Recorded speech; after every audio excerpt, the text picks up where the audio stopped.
감사합니다. 오늘 우리에게 주신 하나님의 말씀은 시편 61편 1절에서 8절까지의 말씀입니다.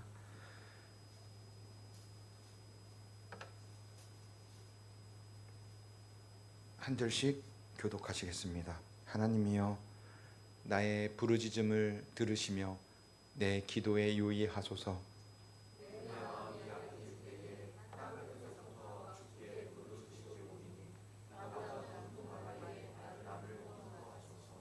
주는 나의 피난처시요 원수를 피하는 견고한 망대이심이니이다.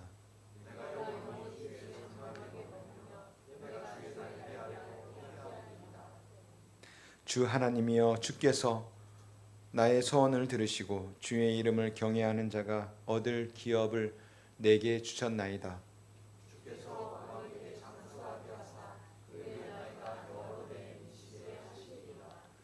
그가 영원히 하나님 앞에서 거주하리니 인자와 진리를 예비하사 그를 보호하소서. 이름 영원히 찬양하며 매일 나의 소원을 이행하리이다. 아멘. 여러분들 혹시 젊은 친구들의 단어이긴 한데 갓생이라는 말을 들어보신 적이 있으십니까? 조금 유행은 지났지만 젊은이들이 가끔 쓰는 말입니다. 갓생.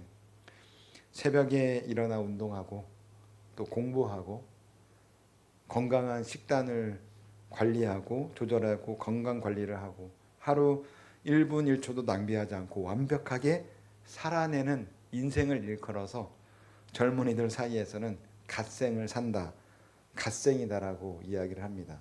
우리 젊은 친구분들이 있는데 맞나요? 갓생 들어보셨나요? 우리도 몇 명의 청년들이 있어요. 우리 교회에도. 이들 중에는 뭐 한 번 정도는 갓생에 도전해본, 그리고 도전하고 있는 청년들이 있을 수 있습니다. 뭐 청년들만 갓생을 도전하나요? 어른들도 갓생을 도전하면서 살아갈 수 있습니다. 그런데 이 갓생이라고 하는 단어를 가만히 들여다보면은 좀 뭔가 이상한 부분이 보입니다. 갓생에서 이 갓은 무엇을 뜻하나요? 갓. 하나님. 영어에서 이제 하나님을 가리키는 말로 뭐 오 마이 갓 이렇게 하잖아요. 갓. 하나님. 신의 인생, 신처럼 사는 삶. 젊은이들이 무심코 쓰는 이 한 단어 속에 하나님 없이 살아가는 인생들이 그들의 소망이 어디에 두고 살아가는지 우리는 잠깐 엿볼 수 있는 대목입니다. 갓생에 이어서 조금은 그것보다 낮은 하위 개념으로 쓰이는 단어이긴 하지만 비슷한 맥락에 또 젊은이들이 쓰는 다른 말이 있어요. 이런 단어를 들어보셨을 겁니다. 미라클 모닝. 들어보셨나요? 미라클 모닝? 새벽에 일어나면 기적이 일어난다는 것입니다. 미라클 모닝. 처음 들어보시나요? 미라클 모닝. 그런데 여기서 기적이라는 말 본래 어디에서 사용하는 말인가요? 우리의 인간의 지식과 경험으로는 이해할 수 없는 특별한 어떤 하나님의 영역의 일들을 우리는 기적이라고 표현하죠. 홍해가 갈라지는 하나님의 기적. 이 종교적인 언어를 미라클이라고 합니다. 한 가지 단어 더 있어요. 요거 혹시 들어보신 분은 진짜 젊은 친구들이겠죠. 모닝 리추얼. 들어보셨나요? 모닝 리추얼. 안 들어보셨죠? 이럴 때 한번 들어보세요. 또 우리 자녀들도 있고 하니까. 이 모닝 리추얼이라는 말이 있어요. 아침에 일어나서 하는 그 좋은 습관들 가르쳐서 모닝 리추얼이라고 해요. 아침에 일어나자마자 핸드폰을 켜서 예를 들어서 쇼츠를 보는 게 아니라 아침에 일어나면은 일어나자마자 스트레칭을 하고 뭔가 그 건강하게 자신의 삶을 가꾸어가는 것을, 이런 것을 모닝 리추얼이라고 합니다. 이 리추얼이 우리말로 하면은 의식이라는 단어의 의식, 뭔가 예배 의식, 제사 의식, 예 의식, 이런 의식이라는 단어로 바꿀 수 있는데 본래 단어는 이 예배와 같은, 제사와 같은 이런 행위들에서 사용되는 단어의 리추얼이라고 써요. 이 세 가지 단어들을 보니까 요즘 젊은이들이 쓰는 단어들의 공통점이 있죠. 요즘 젊은이들이 교회를 많이 떠나잖아요. 그리고 그런데 이 교회를 떠난 젊은이들이 무의식적으로 사용하는 이 단어들에 종교적 의미가 담겨 있는 단어들을 많이 사용하고 있다는 것입니다. 하나님, 기적, 의식, 예배. 세상의 말들은 오히려 점점 더 이 종교적인 단어들을 사용하고 있다는 것입니다. 왜 그럴까요? 왜? 로마서 1장 25절 말씀이 혹시 준비됐으면 같이 한번 읽어보도록 하겠습니다. 시작.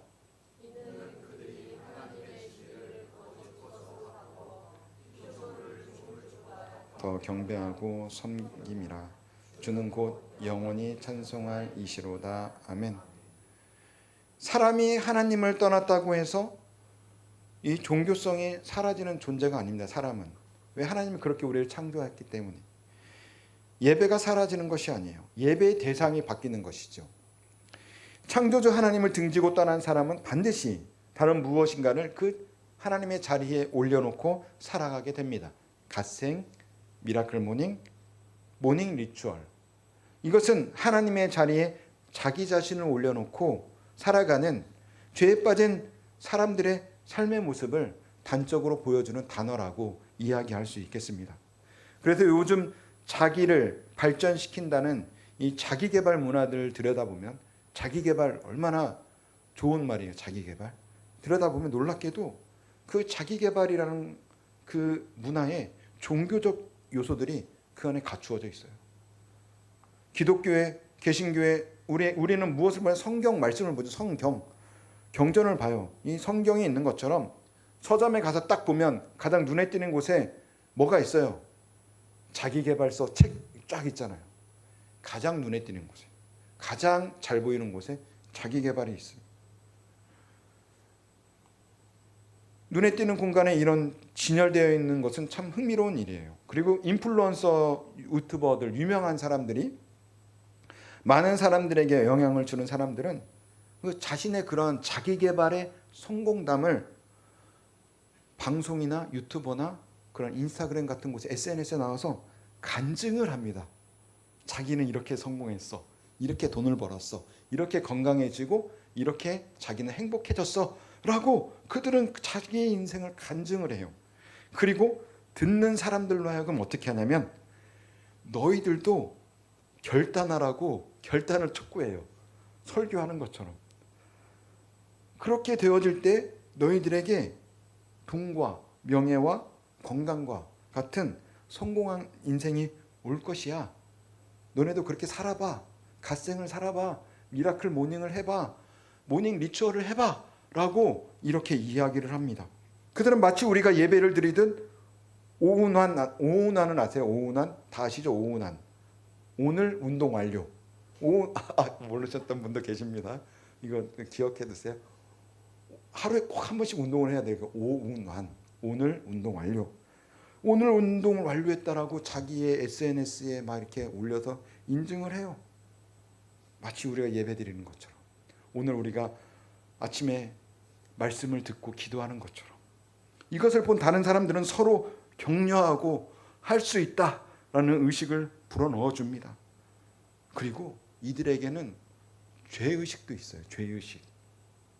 시간을 낭비하고 이 갓생 도전과 미라클 모닝 혹은 모닝 리추얼을 실패했을 경우에 오는 그들 안에 자책감이 있어요. 죄의식이 있어요. 죄의식.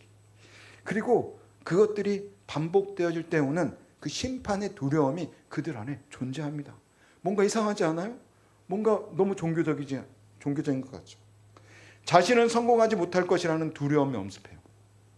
이들에게 구원도 있어요. 무엇이냐면 이 젊은이들이 추구하는 구원은 젊은 나이에 미라클 모닝과 모닝 리추얼과 갓생을 살아서 빨리 돈을 벌어서 빨리 은퇴를 하는 파이어족이 되는 것입니다. 빨리 은퇴를 해서 행복한 삶을 살아갈 것이야. 그것이 이 젊은이들의 구원이에요. 들어보셨죠? 어디서 많이 들어본 것 같죠? 이 파이어족이 젊은 나이에 돈을 많이 벌어서 조기 은퇴를 해서 인생을 즐기고 살아가라는 것. 자기 자신을 우상처럼 섬기는 사람들에게는 그것이 바로 천국에 가는 것이고 그것이 바로 인생을 구원받는 구원의 길이라는 것입니다. 사람이 스스로 아무리 발버둥을 쳐봤자 우리 인간이 죄인인 우리가 스스로를 구원할 수 있습니까? 스스로 구원하지 못합니다. 이것은 시대의 흐름을 따라 새로운 모양으로 등장한 유행들일 뿐 사실 새로운 것이 아니에요. 창세기 3장 5절 말씀에 이런 말씀이 있죠. 같이 읽겠습니다. 시작. 먹는 날에는 너희 눈이 밝아져 하나님과 같이 되어 선악을 알 줄 하나님이 아심이라. 아멘. 하나님과 같이 되리라. 네가 네 인생의 신이 될 것이야. 너가 스스로 신이 될 것이야. 이것은 인류가 들은 최초의 그런 거짓말이었어요. 갓생이라는 말은 그 오래된 거짓말이 옷만 갈아입고 우리 시대에 우리 젊은이들에게 들어온 것입니다. 그리고 그 속임수의 결말은 우리는 알고 있어요. 하나님과 같이 되렸던 사람은 어떻게 됐죠? 하나님처럼 되지 못하고 하나님이 두려워서 나무 사이에 숨는 사람이 되었고 결국 하나님의 동산에서 추방을 당합니다. 여러분들이 아시는 대로 저도 모닝 미라클 모닝, 새벽에 일찍 일어나서 하루를 살아가는 사람입니다. 그 어른들이 옛날에 나이 들면 잠이 없다고 말씀하시는 게 뭔지 좀 이해가 되기도 하는 것 같아요. 저도 이제 제 젊지만 지금 좀 먹어가요. 저는 그런데 그 미라클 모닝 뭐 이런 걸 몰랐어요. 저는 그렇게 살아가야만이 우리 가족의 생계를 책임질 수 있었기 때문에 새벽에 일어났어요. 이 지금 젊은이들이 이렇게 말하고 있는 그 미라클 모닝을 살아온 사람입니다. 이것은 제가 잘났다라고 자랑하려고 말씀드린 것이 아닌 것을 꼭 여러분들이 알아주셨으면 좋겠어요. 저의 삶을 자랑하려고 말씀드리는 게 아니에요. 이해를 하시라는 측면에서 자기 개발, 미라클 모닝 리추얼을 하면서 살았지만 여러분들 저 스스로 나를 섬기는 우상 숭배자가 될 수 있어요. 그렇죠? 되지 않도록 하나님은 저를 인도해 주셨어요. 하나님께서 인도해 주셨어요. 지금도 그리고 그 길을 한 걸음씩 걸어가고 있습니다. 제가 완벽한 인간이 아닌 걸 여러분들 너무 잘 아시잖아요. 허점이 많잖아요. 구멍이 많이 있습니다. 얼마나 부족하고 연약한지 모르실 것입니다.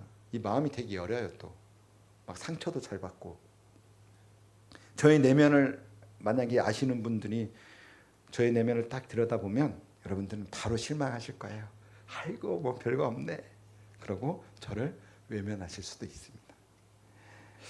제 인생에서 저는 가장 큰 축복은 목회자의 자녀로 태어난 것도 아니에요.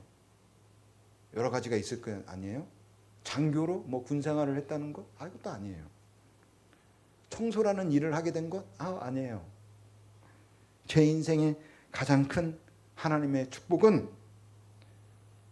하나님께서 제가 죄인임을 깨닫게 해주셨다는 게 제 인생의 가장 큰 축복입니다. 세상에서 아무리 성공하고 좋은 집안에서 태어나고 부와 명예를 얻었다 할지라도 여러분 하나님 없이 살아가는 인생만큼 불쌍한 사람은 없어요. 인정하십니까? 그런데 이보다 더 불쌍한 사람들이 있어요. 여러분들 잘 들으세요. 교회에 발을 들여놨어요. 한 다리를 딱 걸쳐놨어요. 세상에도 한 다리를 걸쳐놨어요. 교회에 발을 들여놓고 살아가긴 하지만 자신이 죄인임을 깨닫지 못하고 교만하게 살아가는 자칭 그리스도인이라고 하는 사람들이 있어요. 이런 인생들이야말로 저는 아예 하나님 없이 살아가는 인생들보다도 더 불행한 인생이라고 저는 생각을 합니다. 우리 자신을 한번 가만 돌아보셨으면 좋겠습니다. 오늘 말씀으로 돌아가서 오늘 본문의 1절과 2절 말씀을 같이 한번 읽어보도록 하겠습니다. 본문의 1절과 2절 말씀입니다. 시작.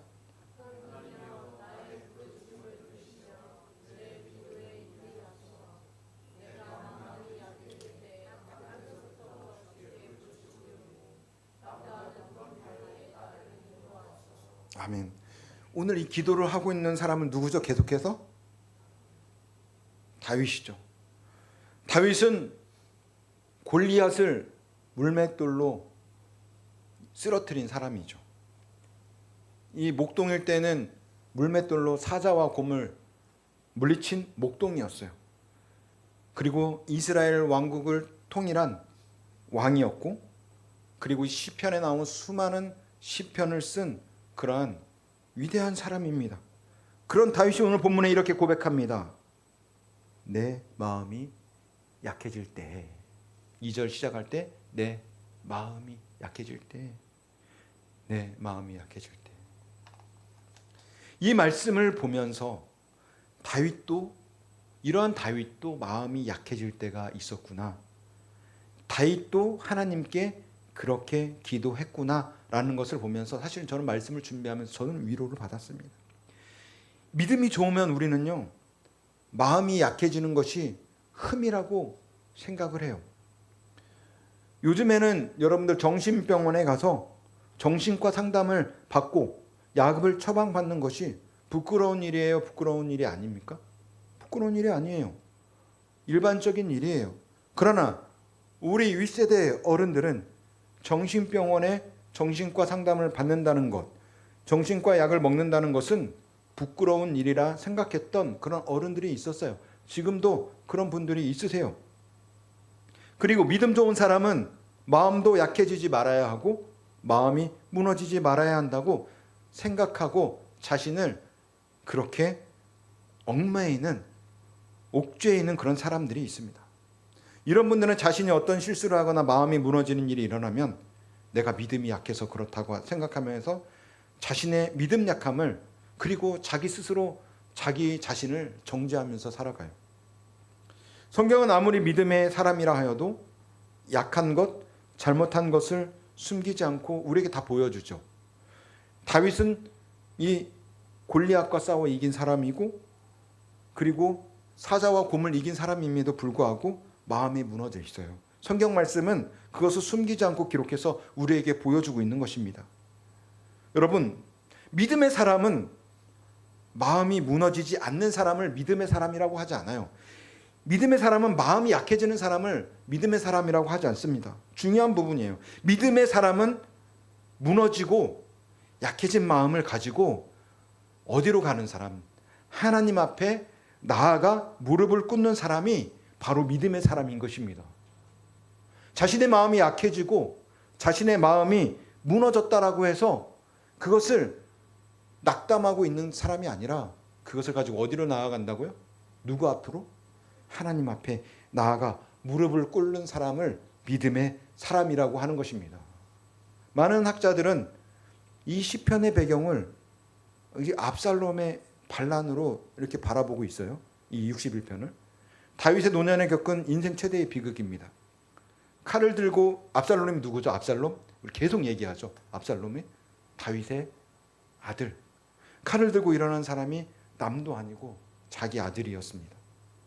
다윗은요, 신발도 못 신고 맨발로 왕궁을 도망치면서 감람산을 울면서 넘어가면서 도망쳤어요. 왜? 자신의 아들이 반란을 일으켜 자신을 죽이려고 했기 때문에. 이만큼 불행한 인생이 어디 있습니까?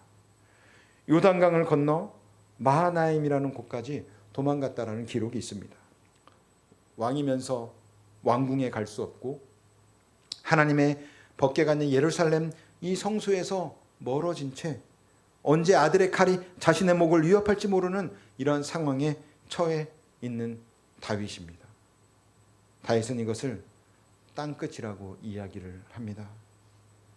마하나임이라는 곳은 예루살렘에서 얼마 떨어지지 않은 곳이에요. 땅끝이라고 하면 저기 에시온게벨이나 저기 항구가 있는 남쪽 끝이나 북쪽 끝이 땅끝이 아닐까요? 그런데 마하나임은 예루살렘이 먼 곳이 아닌데 다윗은 그곳이 땅끝이라고 이야기를 하고 있어요. 땅의 끝에 낭떠러지에 서 있는 상황에 다윗은 약해진 마음을 부여잡고 누구에게 나옵니까? 하나님께 나와 부르짖었습니다. 여러분, 모든 일에는 순서가 중요해요. 너무 중요하죠. 여기에서 순서를 가만히 잘 살펴봐야 해요. 보십시오. 중요한 것입니다. 다윗의 약해진 마음을 어떤 미라클 모닝이나 모닝 리추얼이나 갓생이라는 어떤 행위들을 통해서 자신을 먼저 만들고 강하고 담대하게 한 다음에 하나님 앞에 나아가 기도한 것이 아니에요. 이 부분이 중요해요. 순서가.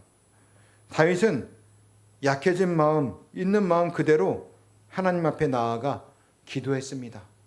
오늘 말씀을 띄워놨죠. 2절에 내 마음이 약해질 때. 이 순서가 바뀌지 않는 것이 중요해요. 바뀌지 않는 것이 중요해요. 젊은이들을 성공을 이끌어낸다는 자기 개발은 자신의 나약함을 스스로가 정죄하죠. 자신의 정신 상태를 바로 잡는다고 이 아주 차가운 물로 샤워를 하고 그런 사람들이 있어요. 실제로 그래요, 젊은이들이. 그리고 일부러 어떤 고통스러움을 막 느끼면서 자신의 도파민과 반대되는 그런 일을 합니다. 어떤 종교에서는 이 고통스러운 의식을 통해서 구원에 이른다라고 가르치기도 합니다. 시편 51편 17절 말씀 준비되었으면 같이 한번 읽어볼까요? 51편 17절 말씀입니다. 같이 한번 읽어보겠습니다. 시작.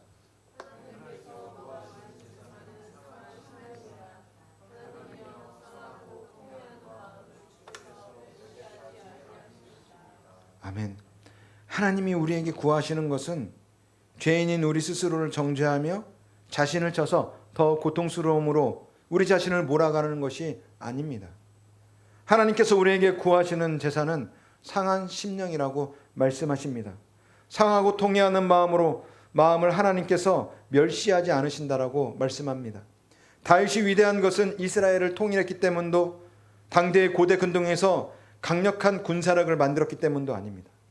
그가 상한 마음, 약한 마음을 가지고 그대로 하나님 앞에 나아가 하나님 앞에 기도하고 하나님을 찾았기 때문에 다윗이 위대한 것입니다. 다윗의 이어지는 간구는 앞선 다윗의 시와 조금은 다른 모습을 보이고 있습니다. 오늘 본문 1절 말씀 다시 한번 읽어보도록 하겠습니다. 1절과 2절 말씀 시작. 기도에 유의하소서. 내 마음이 약해질 때 땅 끝에서부터 주께 부르짖으오니 나보다 높은 바위에 나를 인도하소서. 아멘. 2절 말씀도 계속 그대로 떼어놔주십시오. 나보다 높은 바위에 나를 인도하소서. 나보다 높은 바위. 뭔가 조금 어색한 나보다 높은 바위 어떤 걸까요? 내 키보다 큰 바위 말하는 것인가요? 다윗은 광야에서 오랜 세월 동안 도망다니면서 많은 바위들을 봤어요. 광야의 바위는 다윗의 생명을 지켜주었던 바위들이었어요. 다윗은 자신의 힘으로 오를 수 있는 바위, 자신의 키보다 낮은 바위, 이런 바위들은 다윗의 목숨을 지켜주지 못한다는 것을 알았어요. 왜냐? 다윗보다 키가 낮은 바위는 원수들도 그 바위를 오를 수 있기 때문입니다. 그러므로 다윗을 살리는 바위는 다윗이 오를 수 있는 바위보다 높은 곳에 있는 바위여야 하는 것입니다. 그래서 다윗은 이 기도의 끝에 자신보다 높은 바위 위에 자신을 인도할 것을 간구하며 기도하고 있는 것입니다. 이 세상 사람들은 저마다의 바위를 딛고 살아갑니다. 대표적인 바위가 무엇일까요? 돈이 있겠죠. 돈. 그리고 자신이 지금까지 쌓아온 지식, 아니면 자신이 쌓아온 인맥, 아니면 자신이 튼튼하게 만들어 놓은 자신의 건강, 외모, 많은 바위들을 딛고 그것들을 근간으로 해서 살아갑니다. 이 땅에 그런 바위들이 다 필요가 없다는 것은 아니에요. 필요해요. 우리가 살아가는 데 있어서. 그러나 이 바위들에는 공통점이 있습니다. 모두 자신이 스스로 쌓아 올린 바위들이라는 것이에요. 자신의 쌓아 올린 바위. 내가 쌓은 바위는 아무리 높아도 나보다 월등하게 높을 수가 없는 바위예요. 내 손이 닿는 높이가 그 바위의 한계인 것입니다. 그래서 인생의 홍수가 내 키보다 높이 넘어올 때 내가 쌓아 올린 바위들과 함께 나는 그 홍수에 잠기게 되는 것입니다. 자신을 우상으로 놓고 자기 개발이라는 갓생이라는 삶을 살아가는 사람들이 모두 이와 같은 것입니다. 그러나 다윗은 자신이 손에 닿는 바위가 아닌 자신보다 높은 바위로 자신을 인도해 달라고 하나님께 간구합니다. 그 바위는 자신이 간구한다라고 올라갈 수 있는 바위가 아니에요. 내가 간구하고 노력해서 올라갈 수 있는 바위가 아니라는 것입니다. 하나님께서 인도해 주셔야만, 하나님께서 올려주셔야만 오를 수 있는 바위가 바로 2절 끝에 높은 바위에 나를 인도하소서라는 그 바위인 것입니다. 다윗은 하나님의 완전하신 주권을 제대로 이해하고 간구하고 있는 것입니다. 구원은 우리의 행위와 노력으로 되는 것이 아님을 우리는 잘 알고 있어요. 믿습니까?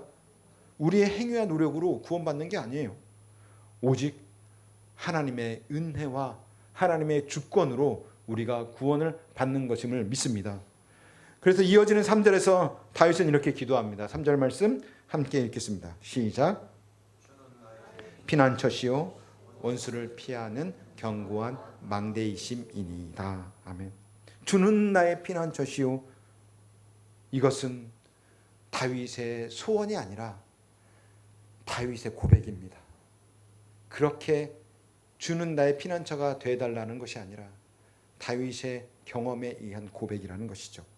다윗의 지나온 인생 전체가 이 고백의 증거입니다.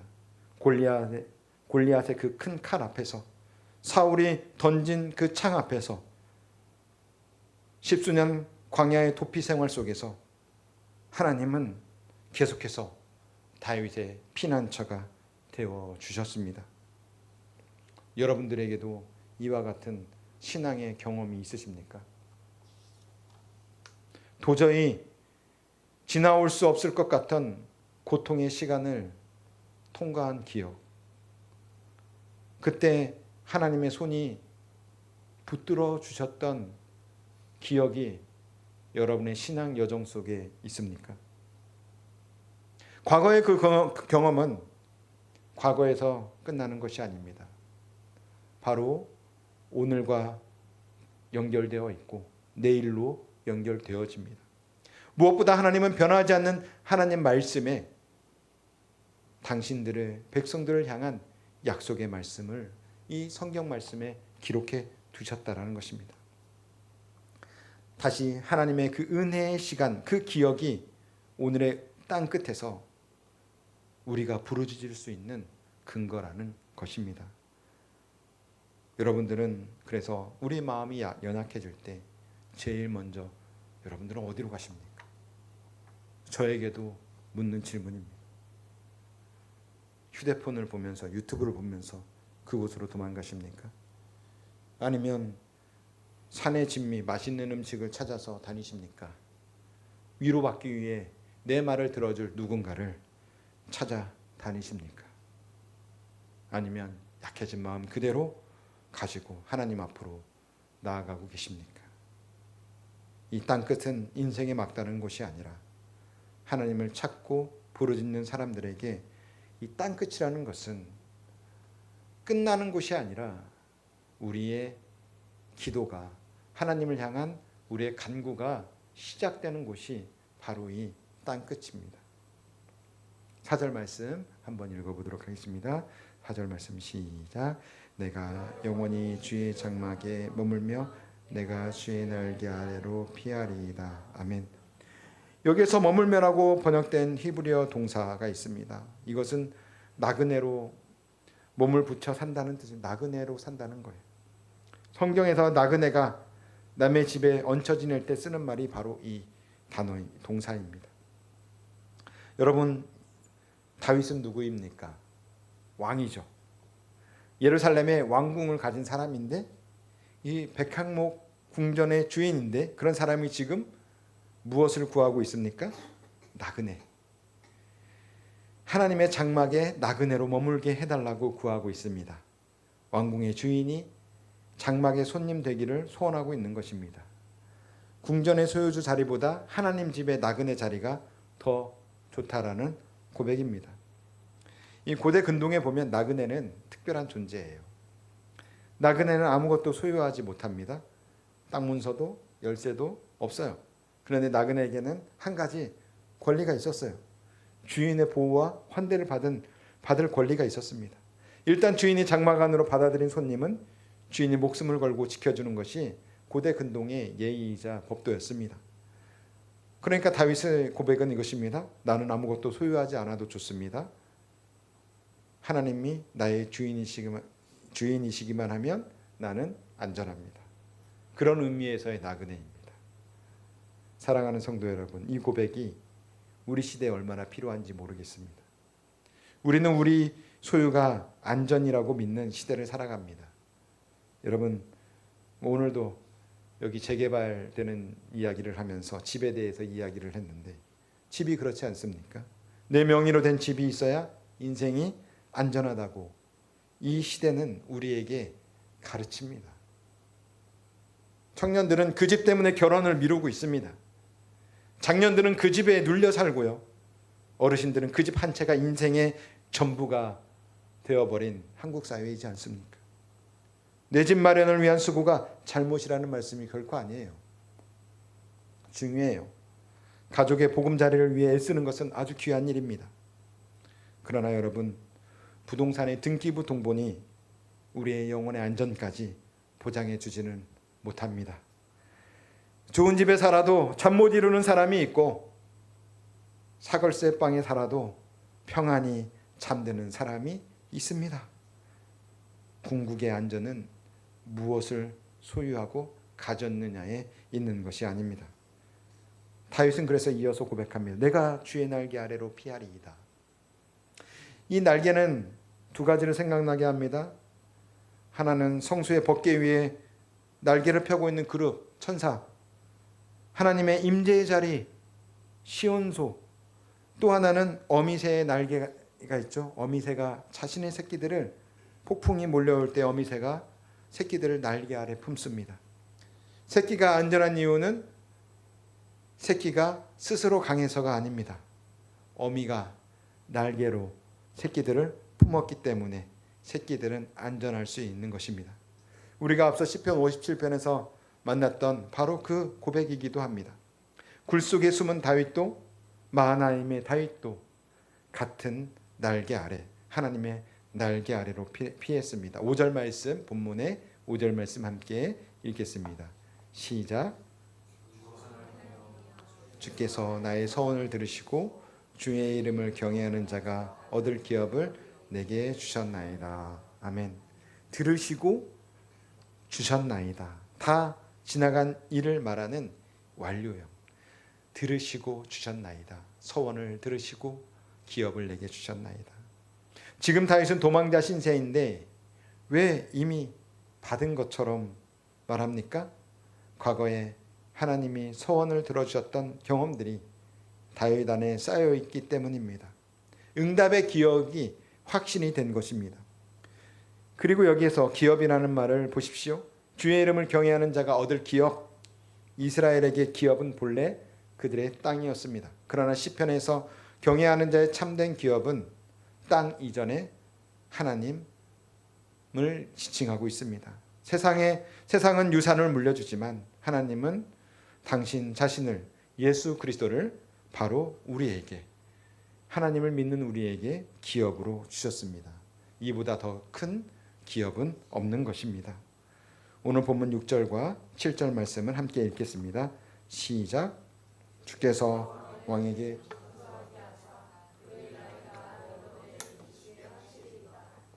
그가 영원히 하나님 앞에서 거주하리니 인자와 진리를 예배하사 그를 보호하소서. 아멘. 여기에서는 조금 다른 장면이 나와요. 지금까지 나의 부르짖음, 기도, 서원 이런 것들을 줄곧 나를 말하던 다윗이 갑자기 어떤 왕을 위해 기도한다라고 합니다. 여러분, 다윗 자신이 왕입니다. 왕이 왕을 위해 기도하고 있는 것입니다. 이것이 무슨 뜻입니까? 이 압살롬의 반란을 배경으로 읽으면 이 기도의 결이 보입니다. 지금 흔들리고 있는 것은 다윗 개인의 자리가 아니라 하나님이 세우신 왕이 그 자체입니다. 그래서 다윗은 자리를 지켜 주소서라고 기도하지 않고 주께서 세우신 왕을 지켜주소서라고 기도합니다. 이 기도의 뿌리에는 하나님이 친히 하신 약속이 있습니다. 사무엘하 7장 16절에서 하나님은 다윗에게 이렇게 약속하셨습니다. 사무엘하 7장 16절 말씀 같이 읽겠습니다. 없으면 제가 같이 읽겠습니다. 시작. 내 집과 내 나라가 내 앞에서 영원히 보존되고 내 왕위가 영원히 경고하리라. 아멘. 경고하리라 하셨다 하라. 아멘. 다윗 언약이라고도 합니다. 다윗은 지금 자기의 소원을 아뢰는 것이 아니라 하나님이 하신 약속을 하나님께 되돌려 드리며 기도하고 있습니다. 가장 강한 기도는 내 소원을 하나님 앞에 기도하는 것이 아니라 하나님의 약속을 붙드는 기도가 가장 강력한 기도입니다. 7절 하반절도 보십시오. 7절을 오늘 본문의 7절 하반절 말씀을 보면 인자와 진리를 예비하사 그를 보호하소서. 인자와 진리는 하나님의 변함없는 언약의 신실하심을 가리키는 말입니다. 왕을 지키는 것은 군대의 호위병의 창칼이 아니라 하나님의 인자와 진리라는 다윗의 고백입니다. 그런데 이 언어를 7절을 보면 조금 이상한 데가 있어요. 그가 영원하신 하나님 앞에서 거주하리니 영원히라고 했습니다. 영원히. 그가 영원히 하나님 앞에 거주하리니. 여러분, 어떤 인간 왕이 영원히 살 수 있습니까? 다윗도 죽었고 솔로몬도 죽었습니다. 다윗 왕조의 모든 왕이 흙으로 돌아갔습니다. 그렇다면 이 기도는 처음부터 어떤 인간 왕도 다 채울 수 없는 그릇이었던 것입니다. 이 대목이 오늘 우리에게 주는 교훈이 있습니다. 우리는 지도자에게 실망하는 시대를 살고 있어요. 많은 지도자들을 우리는 보고 있고 그 지도자들에게 우리는 얼마나 실망합니까? 나라의 지도자든 사회의 지도자든 사람들은 누군가에게 기대를 걸었다가 무너지고 또 다른 누군가에게 기대를 걸었다가 또 무너지기를 우리는 그렇게 반복하면서 살아갑니다. 그 실망이 쌓여서 온 나라와 사회 곳곳에 정치를 향한 냉소가 가득하고 지도자를 향한 사람들을 향한 냉소가 가득합니다. 그런데 다윗을 보십시오. 다윗은 왕위를 두고 냉소하지 않습니다. 기도했습니다. 그러나 동시에 다윗은 궁극적으로 소망은 어떤 인간 왕에게도 있지 않았습니다. 우리의 소망은 누구에게만 있습니까? 하나님에게만 있습니다. 이것이 성도들의 자리인 것입니다. 여러분, 지도자를 위해서 기도해야 돼요. 지도자를 위해서 기도를 하되 그 인간 지도자에게 소망을 두면 안 돼요. 소망은 사람에게 걸지 않는 것입니다. 사람은 바뀌고 시대는 요동해도 영원한 하나님 나라에 속한 우리의 시민권은 흔들리지 않기 때문입니다. 8절 말씀 함께 읽겠습니다. 오늘 마지막 말씀입니다. 시작. 내가 주의 이름을 영원히 찬양하며 매일 나의 서원을 이행하리이다. 아멘. 이 8절에는 시간을 가리키는 단어가 두 가지가 나와요. 영원히 중간에 나오죠. 그리고 매일. 영원한 찬양과 매일의 소원. 다윗은 이 땅 끝에 부르짖음으로 시작한 이 시를 매일의 신실함으로 끝맺습니다. 현대인들은 강렬한 자극을 소비하는 시대를 살아가고 있습니다. 신앙조차 강렬한 무엇인가를 원해요.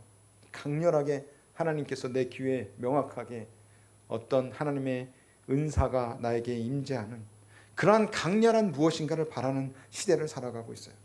그러나 다윗은 위기의 기도를 일상의 예배로 가져왔어요. 위기의 기도를 일상의 예배로 가져왔습니다. 영원히 찬양한다는 것은 어떤 거창한 어떤 이상의 무엇이 아닙니다. 여러분들 매일이 쌓여서 영원으로 향하는 것입니다. 이해되십니까? 매일매일의 삶이 쌓여서 영원으로 살아가는 것입니다. 이 하루하루 우리 안에 작은 순종과 하나님을 향한 우리의 작은 예배들이 모여서 우리가 영원히 찬양하게 되는 것입니다. 오늘 말씀을 정리하며 마무리하겠습니다. 갓생, 미라클 모닝, 모닝 리추얼, 젊은이들의 단어라고 했어요. 그런데 우리 어른들도 한번 알아두면 좋습니다. 이 시대는 하나님의 자리에 자기 자신을 올려놓고 스스로 신이 되어 살라고 우리에게 유혹합니다. 그러나 그곳에는 은혜가 없습니다. 사람은 스스로 아무리 발버둥 쳐도 자신을 스스로 구원하지 못합니다. 이러한 유혹에 3000년 전에 다윗은 달랐다라는 것입니다. 첫째, 다윗은 땅 끝에서 약해진 마음 그대로 하나님께 부르짖었습니다. 마음을 먼저 강하게 만들고 나아간 것이 아니라고 했어요. 모닝 리추얼, 미라클 모닝을 해서 자신을 새롭게 만들어서 하나님 앞에 나아간 것이 아니라 약해진 마음 그대로 가지고 하나님 앞에 나아갔다라고 했어요. 무너진 마음, 약해진 성도들이 있습니까? 그 마음 그대로 들고 하나님 앞에 나아가시기 바랍니다. 계속해서 시편의 말씀이 우리에게 이것을 계속해서 말씀하고 있어요. 이 이유가 무엇입니까? 그렇게 나가라는 것이에요. 그렇게. 둘째로 다윗은 왕궁의 주인이면서 하나님 장막의 나그네 되기를 소원했다는 것입니다. 그의 안전은 자신의 이룩한, 자신이 만들어 놓은 소유에 있지 않았습니다. 하나님 날개 아래에 있을 때 그는 안전할 수 있었습니다. 그리고 마지막으로 다윗은 흔들리는 왕좌 너머에 자신의 그 흔들리는 그 왕좌 너머로 영원하신 하나님을 바라보며 기도했고 그 기도를 매일의 소원으로 살아내겠다고 약속했습니다. 이 땅 끝의 부르짖음이 매일의 삶의 열매로 열매 맺은 것입니다. 성도 여러분, 갓생 신처럼 사는 삶, 반대말은 게으른 인생이 아닙니다. 하나님으로부터 인도받는 하나님의 은혜로 살아가는 인생이 바로 이 시대의 성도들이 살아가는 갓생이라는 것입니다. 우리는 스스로 신이 되어서 우리 자신을 하나님 자리에 올려놓고 우리 자신을 섬기는 우상숭배자가 되면 안 됩니다.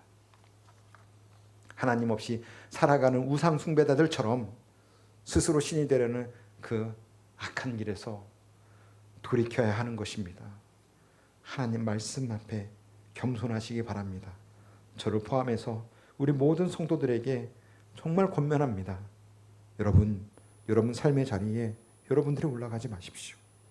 하나님 말씀 앞에 무릎으로 겸손하게 정말 하나님 앞에 무릎으로 그렇게 하나님 앞에 나아갈 수 있는 우리가 되기를 그렇게 권면드립니다. 나보다 높은 바위로 인도해 달라고 하나님 앞에 구하십시오. 그리고 하나님의 그 날개 아래 피하십시오. 겸손히 하나님 앞에 엎드러질 때 하나님은 우리를 긍휼히 여기시고 우리를 친히 인도해 주실 것입니다. 이 은혜의 자리로 나아가는 우리 모두가 되시기를 우리 사랑 많으신 우리 예수님의 이름으로 여러분들에게 축복드립니다. 기도하겠습니다.